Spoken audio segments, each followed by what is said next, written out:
Hey everyone, good morning. It's August 31st, it's 2021. My name my name is Dee. I am the proprietor and sole practitioner of Catalyst Energies, and this is a video I've been wanting to make for a little while now. I am going to share with you my walk-in experience because I am a walk-in, and there's been a lot of chatter in certain circles lately about this concept of walk-ins and the possibility that there will be a mass amount of walk-ins. And I'm not here to tell you if that is or isn't true. I'm not here to designate what is or isn't a walk-in. I'm here to share my experience with this phenomenon so that you can take what I have to share and apply it to your own life, maybe gather some more understanding about what this means, and to demystify it just a little bit, right? Because there's this tendency that I have found in years and years of being in the healing arts and working as an energy practitioner in shamanic energy work and being part of the quote unquote new age, whatever that even means anymore, the spiritual community, whatever that even means anymore. I think these designations are dissolving in front of our eyes, right, to just show us the one humanity that is coming from the same source, right? So there is this propensity, not everybody does this, but to wrap a lot of these concepts up into a lot of language that seems very inaccessible, concepts that seem inaccessible. And I'm here to, like I said, demystify that and give you my personal, very raw account of my walk-in experience and what my experience of it has been since that time. So I will tell you what I believe a walk-in is, and then go from there. So like I said, there is this chatter lately that there's going to be a mass amount of walk-ins. Now, not everybody who identifies as some measure of spiritual teacher or guide lately, or channel or intuitive or energy reader, any of these energy updates, not everybody has the same conception of what this is. Some people, one person in particular has mentioned that there's going to be a mass walk-in, right? And other people talk about that there are ships coming that are going to take people away so they can finish their evolution on a 3D level in a different place as Earth makes its transition into 5D. So there's a lot of different conceptions of what's happening here. And I'm not here to tell you what is or isn't, right? That is something for each of us to discover on our own. But what I am going to do is share my personal experience because I am a walk-in. And I think it's helpful to be able to hear these experiences and these accounts and, like I said, to demystify this whole experience. So because it's really not as inaccessible as it may sound. And I have a feeling that many people are walk-ins and they don't even realize it. Although if you are tapped into your own spiritual growth and journey, chances are you've started to get intuitive hits after this has happened. Maybe you know for sure that it's the case. For me, it took some time for my ego consciousness to really wrap itself around this phenomenon, but I did start to intuitively come to know this and then have it validated by outside sources, and it's been confirmed to me many times over by my own guidance system as well. But it took some time to wrap my head, right, this ego consciousness that we all have as we come into this form as incarnated physical beings. It took some time to really come to understand this and an adjustment period. So a walk-in basically is an agreed upon entrance of another soul, okay? It's not a possession, right? Because a possession on some level is not a consensual agreement. I'm sure on some level it may be an invitation, an opening, an unaware, relationship. It's kind of the idea that the lack of a yes is not necessarily is not consent, right? That's what we've learned, is that the only consent is informed consent given with verbal permission, right? But there are ways that we are manipulated into giving consent or letting our guard down. So this is not this, right? These are agreed upon contractual arrangements, okay, from a higher soul level. So one of the things I want to demystify here is the idea that it's a completely different soul. So let's go from the full version here. Like, let's transcend out our awareness to a much wider, higher perspective and come to terms with the fact that it's all coming from the same place. We are all, in fact, one. We all come from the one divine source. So from that perspective, it is all the same source, right? It is all individual souls, yes, but we are coming from one singular source, right? Into separation in incarnated form.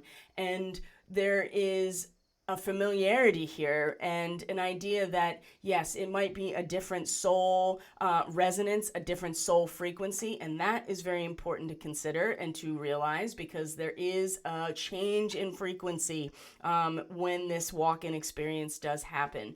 But it's not necessarily, if you want to think about it this way, this is certainly, and when I explain to you my experience, it'll make more sense, that it is a different frequency, and you can argue that it is a different soul pattern entirely, but the idea is that they were all coming from the same place, so there's really no introduction of something that's not already part of us. So keep that in mind, okay? And because I've gotten lots of messages from people about this concept and this very recent introduction of, from a particular area, that there's going to be 6 billion walk-ins, right? That 6 billion souls are going to step aside and let 6 billion new souls come in. And that is really disconcerting and really upsetting to people, right? And some people are excited by it, right? There's this idea that the people around them that they have not been able to really resonate with, all of a sudden are going to be new people and that they're going to be able to resonate with them. So that's something that I want you to put a pin in too, because there are the way that I'm going to describe this, you're going to find that you can't necessarily, it's not a smart idea to superimpose your expectations on this situation, okay? Because you don't know how it's going to necessarily work itself out once it happens. And whether or not this happens to this extent, who knows, right? But I'm here again to share my experience as a walk-in, okay?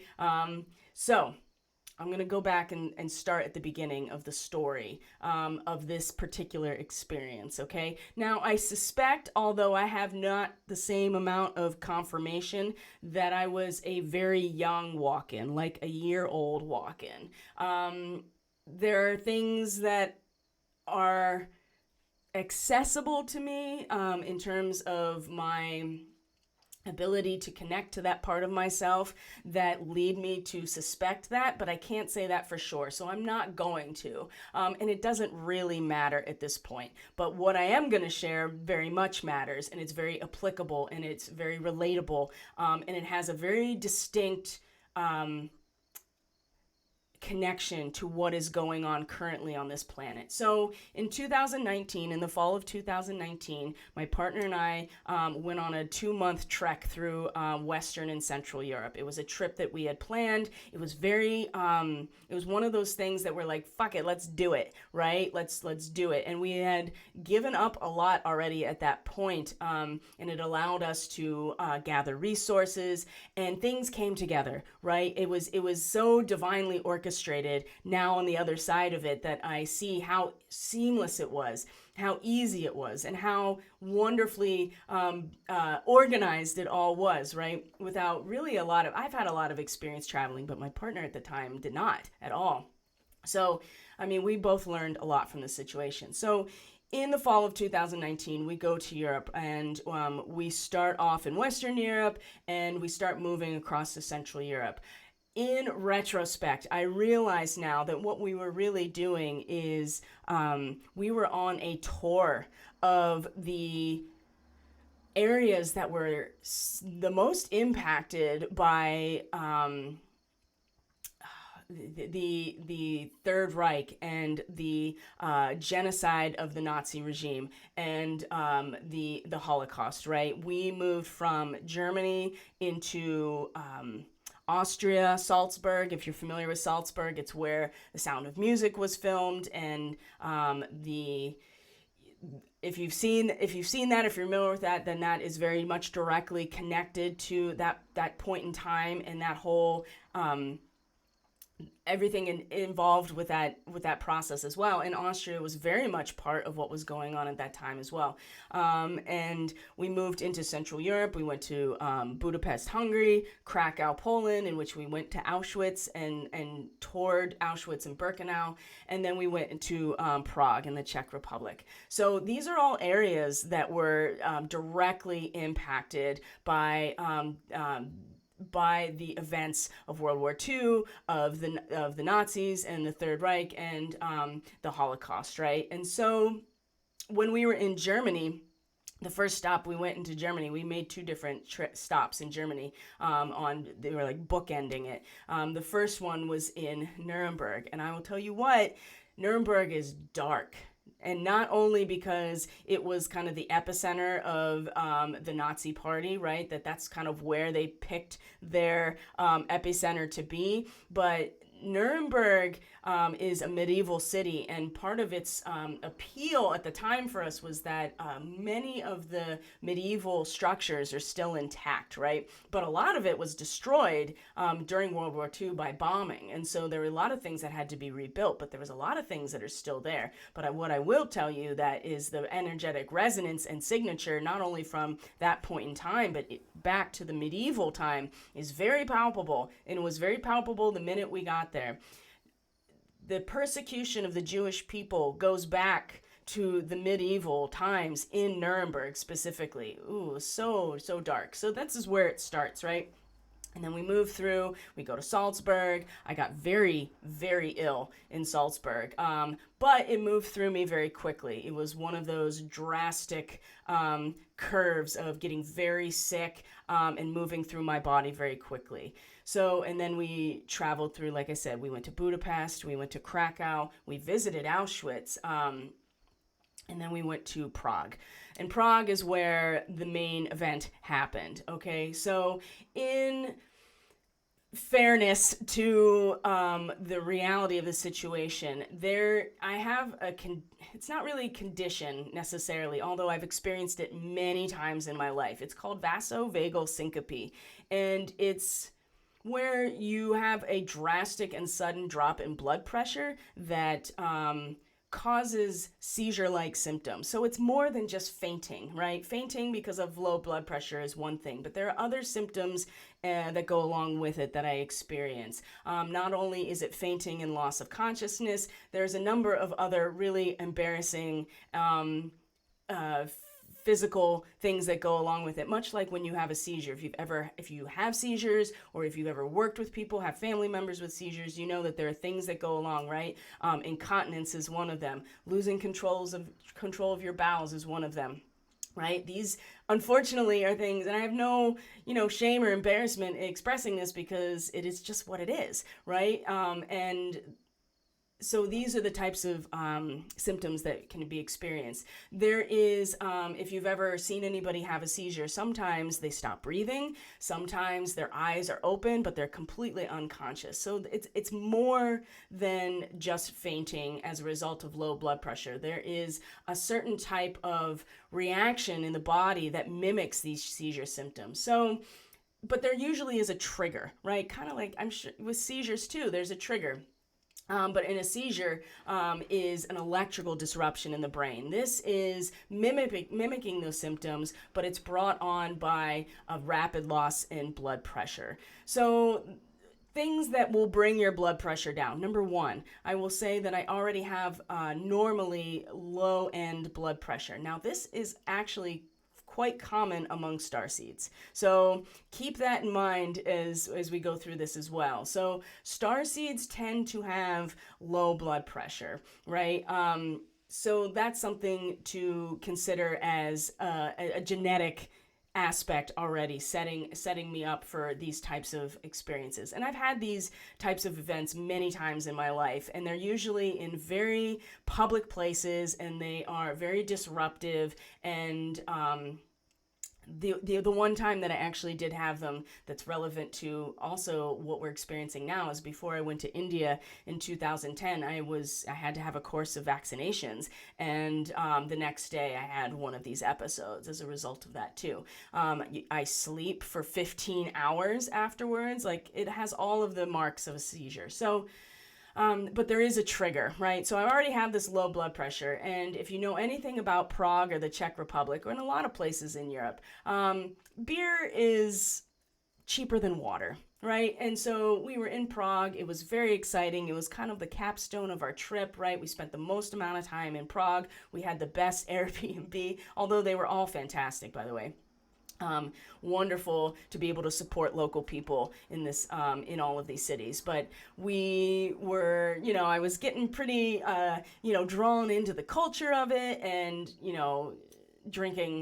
drinking more than I usually would, right? And so that certainly is already going to thin the blood and lower the blood pressure. Also on my feet all day, right? Touring and walking and going places. So that's also a way to, that's also another way that the blood pools in your feet and legs and doesn't get where it needs to go, which is your head, right? So you're not getting enough oxygen to your head. So in fairness to that situation, right, it's not like it was triggered by nothing. It was certainly triggered by my own activity. And it had been hours of going around to these different places and drinking and talking to people and being on my feet all day. And we went into this really smoky corner bar, right, that somebody, we had met another American that had been living there for a while in a different place. And he took us to this, and it was like this hole in the wall. And I took a little bit of a hit off of a spliff, and that was it, right? That was the trigger. And I passed out in the bar. It was, I hit my head really hard. I'm really thankful I didn't have a concussion or a head injury, because it was a stone floor. It could have been a lot worse in that way. So I pass out, right? My partner is like, okay, he knows what to expect. So he, kind of gathers me up, and everybody's like really worried, right? And he's like, it's okay. This is not abnormal. Let me help. And I just pop up. I come to consciousness, and I'm like, where am I? What's going on, right? Because I'm just gone. And he's like, you're okay. This happened. You passed out. Like, let's get you sitting up, get some blood to your head, let's just stay calm here. And I just like shot up, and I was just like, no, we got to get out of here. Right. I'm not thinking very clearly at this point. Right. And so we go outside, and I just shoot outside. I'm like, no, I'm going. And the apartment we were staying at was very close. I knew where it was. And I was like, we just got to get back there. I was like intent on it. And so, of course, my blood pressure hadn't really resolved itself at that point. So we step outside, and all of a sudden, the next thing I know, I'm on the ground again. I don't even remember passing out or falling over or getting faint or anything. It was like I was walking down the sidewalk, and the next thing I know, I come to, and I'm lying on the ground again, and completely like, just what is going on? And I'm very, I'm just like, we gotta go. And somebody called an ambulance. And at this point, Seth is like freaking out, because he's like, you stopped breathing. I didn't, I really didn't, I was really scared. What is going on? And it was just a mess, right?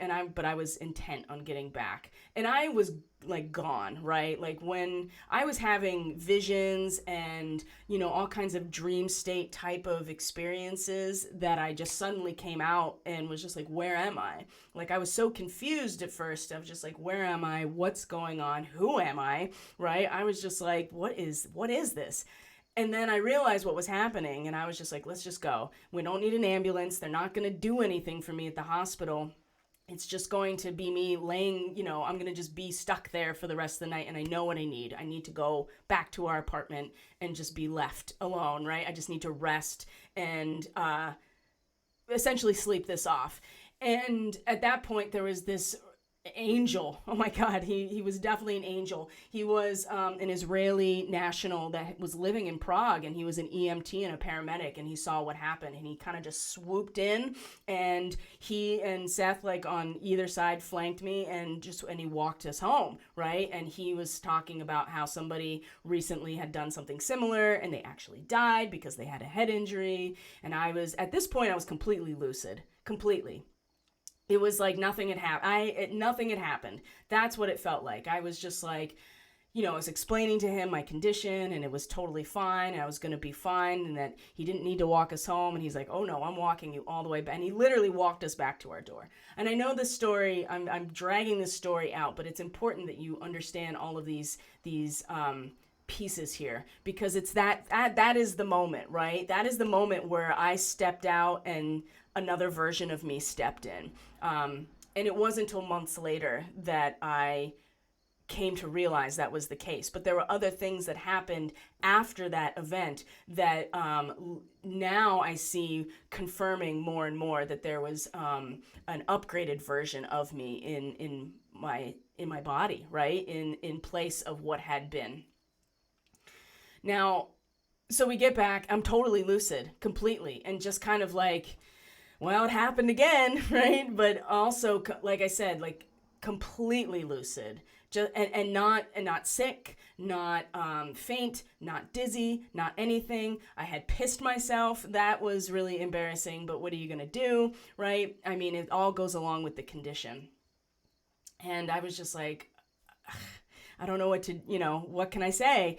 But at that point, something had shifted, right? And it was, like I said, it wasn't until later that I realized what it was. So, and it was not, we could certainly dance around this idea that, on some level that I made decisions to put myself in this position to allow this. But what I do feel like is that regardless if that was intentional or not, it was the moment that it happened. And part of this is because we were in this environment that was very strongly resonating with the signature of what is currently unfolding right now, right? And there are many people that are still not aware of this, right? And don't actually believe this. But I hold that resonance now in who I am, of what is going on. The same things that happened in these countries that led to people being shipped away to these camps is happening now. And it was only because of this walk-in experience and being in these areas and directly interfacing with the energetic signature of their history that I was able to come back and start to really understand what was happening here. And again, it took a while. It didn't happen right away. So fast forward, right? We finish the rest of our trip, and it's great, and we meet up with my family, and we do much more of a luxurious type of thing, right? We do this Mediterranean cruise, and my parents, and it's great, and it's really this beautiful end, and I don't really think about it after that. I was just like, oh, I had my episode because I was being irresponsible with my body, right? And I left it at that.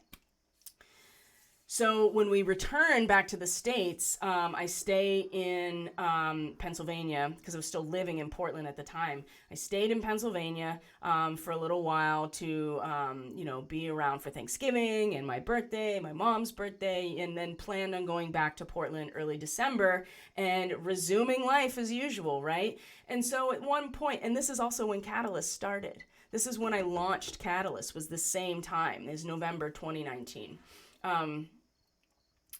And I don't know if you remember or not, I do, because Venus and Jupiter were conjunct over the galactic center at that time as well. So at that time, right before I went back, oh, and I forgot to mention too, that while we were in Prague, within 2 days, my partner, Seth, he got really, really sick, like really sick. And it turns, in retrospect, he probably had COVID, right? because COVID was happening well before March of 2020 here in the United States. It was happening all over.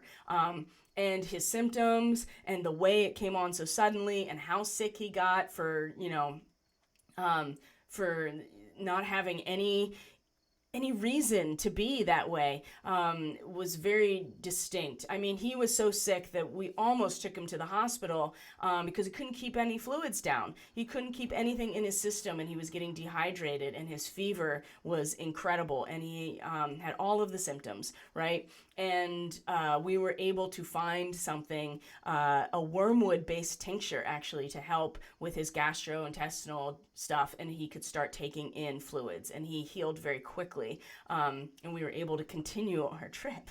But that was a very drastic change as well. But when I came back, I started Catalyst. I started on this pathway that I knew I was going to start after this trip, right?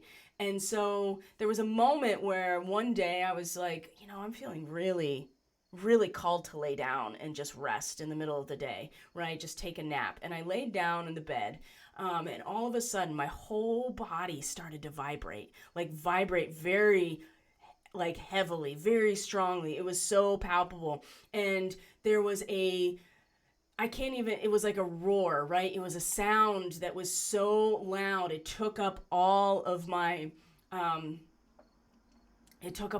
hearing, right? I couldn't hear anything. It was like a rush of wind or something. I can't even explain it. It just took over me, and I'm laying there and I'm paralyzed. I can't go anywhere or do anything. And all of a sudden it's like my crown opens, and it's just like this vortex that is coming in my crown. And it's also like, it's so powerful, and I was so scared. I didn't know what was happening. And I've since had people explain similar things to me, and I'm able to, assure them that it's okay. And all I could do in that moment is the only thing I knew what to do at that time. I was so scared. And I mean, if you had looked at me on the outside, you would have never known anything was happening, right? So I'm just laying there. But what I did was, I guess I'll just open my Reiki channels, because I'd already had my master attunement by that time, in May of 2019. So I was just like, I'm just going to open my Reiki channels and just allow this to happen. And that's what I did. And it was very substantial. It was very powerful. It was very frightening. I had no idea what was happening. I was completely conscious, and it was a vortex of energy coming through my body to the point where the whole body was vibrating almost violently, right? And then it just went away, and that was it. And I was like, wow, I'm going to go to sleep. And that's what I did. I went to sleep and I rested. And then within a couple of days, I flew back to Portland. And the night before I flew back to Portland, I was staying at a friend's house in Pittsburgh because I was going to fly out of Pittsburgh. And I woke up in the middle of the night very agitated. That never happens to me. And sometimes it does happen to people when the Schumann is really high and, there's a lot of influx of solar energy. People can get really agitated and wake up in the middle of the night. And that does happen. It doesn't happen to me often, so I knew something was up. This is just within a few days of this vortex experience, whatever it was. I woke up in the middle of the night very agitated, and I was just like, I gotta get up and go to the airport in just a couple hours. I need to sleep. I was like, what is going on? And so I started channeling Reiki again to help me go back to sleep. And after I went back to sleep, I probably what is the most lucid and clear, I wouldn't even call it an abduction, but I definitely had an off-world experience. I was taken off-world in a ship. I was taken to another planet. I remember being very uncomfortable there and saying to my chaperones, I guess you would call them, saying, man, it is so humid and uncomfortable here. I don't want to be here. I was not into it. And they said, well, you got to wait till the next shuttle comes back. You can't leave now.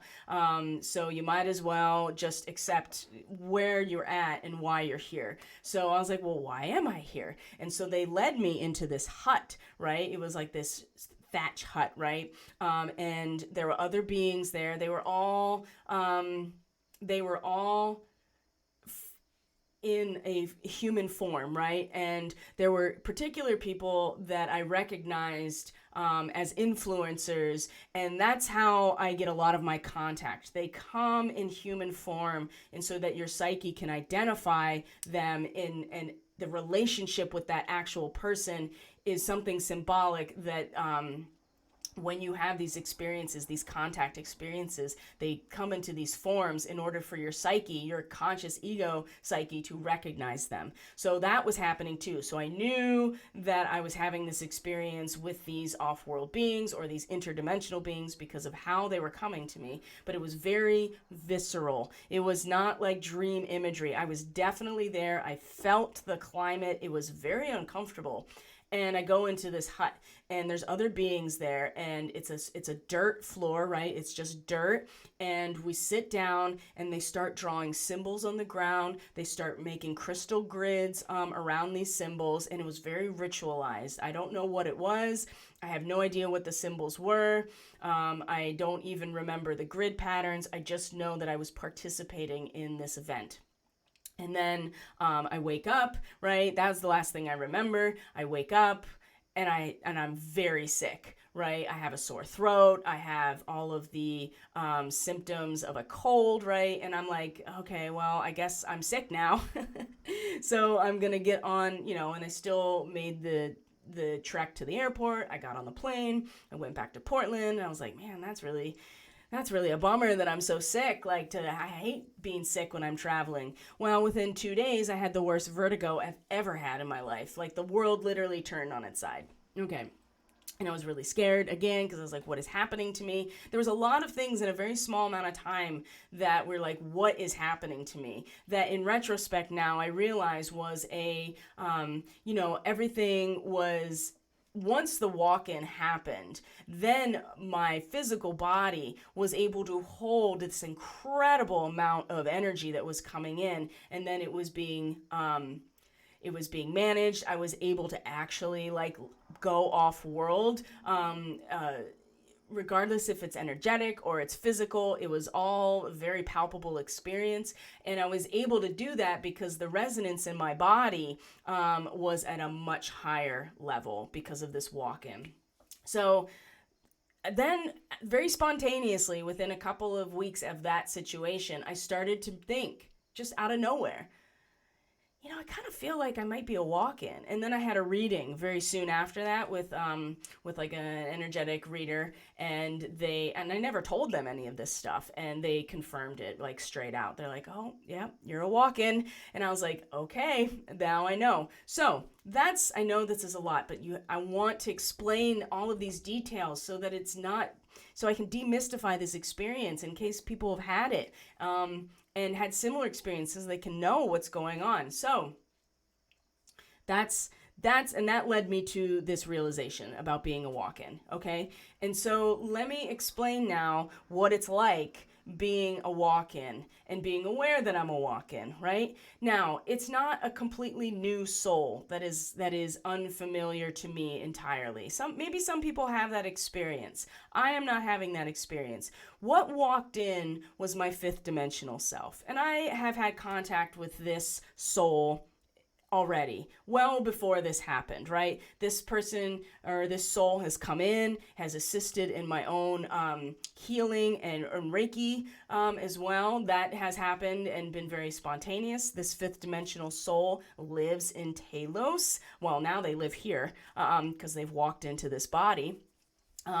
This was confirmed to me as well with a shamanic journey experience and a cacao ceremony that happened in February 2020, where we went into the inner earth, into Telos, and I don't want to get too much into that, but needless to say, it was more confirmation about this particular experience. So it's not unfamiliar to me. It's another version of myself, but it's a distinctly different signature, and it's the fifth dimensional aspect of myself. And we all have this. We all have multidimensional aspects of ourselves. It's whether or not we're accessing them consciously or not. So this So this version of me has walked in now, holding a much higher resonance. And part of that was going through the experience in these places physically that connected to events that are very much part of what's happening right now, right? That it opened the space. And just like the Reiki master attunements, it created the space. It stretched the container in order for this experience to come in. And I went from being a very earth-based individual to being a very crystalline individual. And the fifth dimensional version of myself is very much a crystal harvester in Telos, right? Under Shasta, right? And I've come to really, acknowledge and familiarize myself with this version of myself, and I can feel the difference. Now, practical aspects of this, right? Of course, the energy body is changing because an entirely different new soul signature has come into the body, right? Now, there are things that when I talk about there's no way that you're really going to be able to anticipate how this is going to unfold when this happens, because there are many things that are they're difficult to manage, and I'm still learning how to. Number one, when I look at pictures of myself as a younger person, I know it's the same body, but I know it's not the same person, right? I know that it's not. And I can see it in my eyes. I can see it in the energy that comes off of these photographs. I know that it is not the same soul signature between me now and those pictures, right? People from my past that I'm supposed to know, and I do know them, like by sight, right? And that I've interfaced with them, I don't know them, right? They are people that I don't know anymore.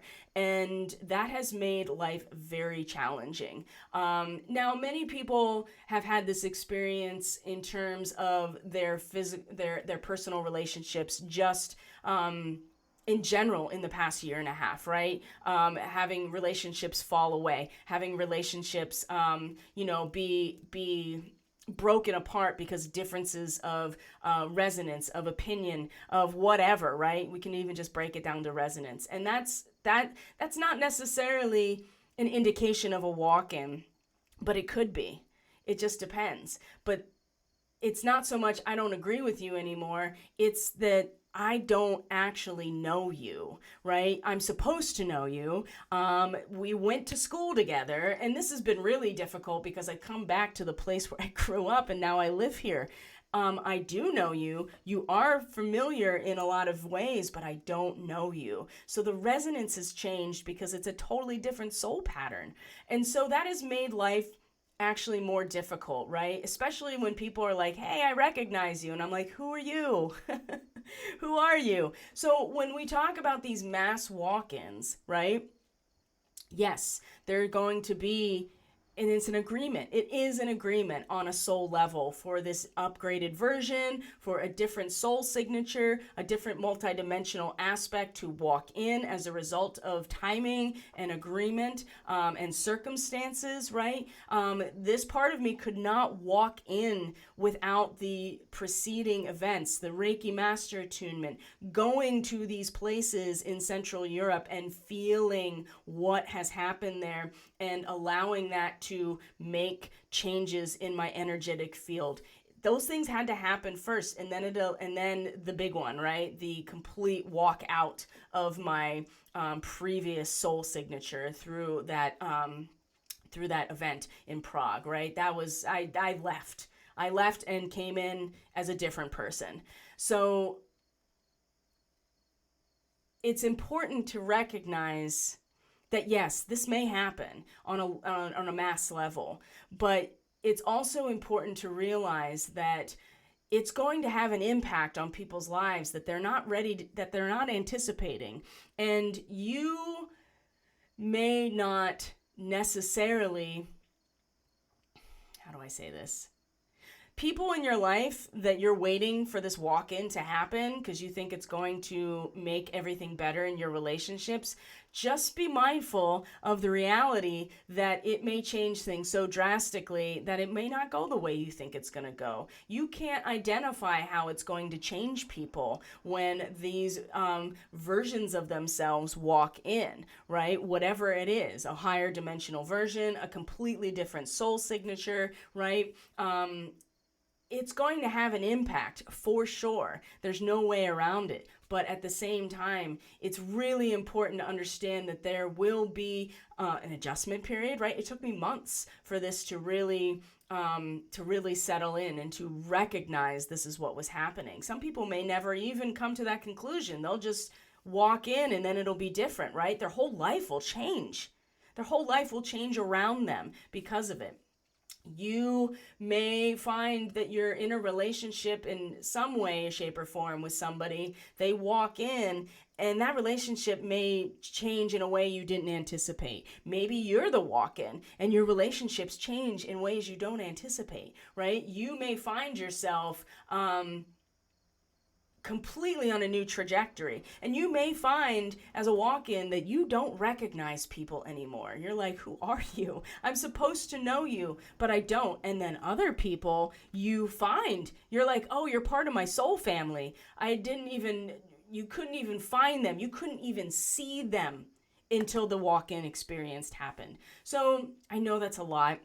And I really value the fact, if you're still sticking around for this story, I really appreciate it. I am open to questions and comments and a dialogue about this. This is something that I'm still learning about and that's unfolding. But I really felt like it was important to address this as a walk-in so that people can have some insight from a person who actually has recently gone through this experience already and is kind of pre-waving a very strong potential on a mass level. But just know it's not going to necessarily go the way that your ego consciousness thinks. And if you are a walk-in or you turn into, right, if you do have this experience, it's going to impact your life in every way. And you're not going to be able to anticipate all of the ways that it impacts your life, but it's important to be flexible, to be open, and to realize that it is a consensual, contractual arrangement at a higher level, right? But it's not going to be, I don't think, personally, as a person who is a walk-in, what I don't see is that it's going to be people, just souls that are dipping out entirely and whole new persona comes in. Yes, that is actually the case. But remember, we're all coming from the same place. So we're all come from source. So it's never, ever really separate. But it will be a higher dimensional, higher frequency version of you, and that may seem like a totally different person to the people in your life, and I can say for sure that has been the case, and things have rearranged themselves in ways that I could have never ever imagined before. And it is disconcerting in a lot of ways. And it is frustrating to have relationships that have been meaningful for years and years and years just fall away because I don't even recognize these people anymore. I can't even resonate with them. It's too much, right? And to have other relationships come online that I would have never dreamed of at the same time. So it's nothing to be afraid of, right? You don't want to get caught, and don't get caught up in the definitions. It's important not to get caught up in the conceptual aspect, just to realize that this is part of our ascension process. And if the soul that is inhabiting this current form is not willing, ready, or able to perform the tasks and the activities that are necessary for the ascension process, the next version will come in, and that's what happened to me, right? And it's clearly been planned for some amount of time, because everything leading up to that point fell into place so seamlessly that I couldn't have been any other way. So thank you so much for humoring me. I hope you got something out of this story that I told, and I'm open to, of course, I'm open to questions. I'm open to comments. My email is in the description box below, as well as everything else that you need to contact me, social media, my website, all of that stuff. But this is really just to share my personal experience and to be very vulnerable and authentic about being a walk-in so that we can actually be prepared for what that may actually look like. So I love you guys. Thanks for being here. I'm going to hop over and do my daily medicine transmission now. So maybe I'll see you there. Take care, guys. Thanks a lot. Bye.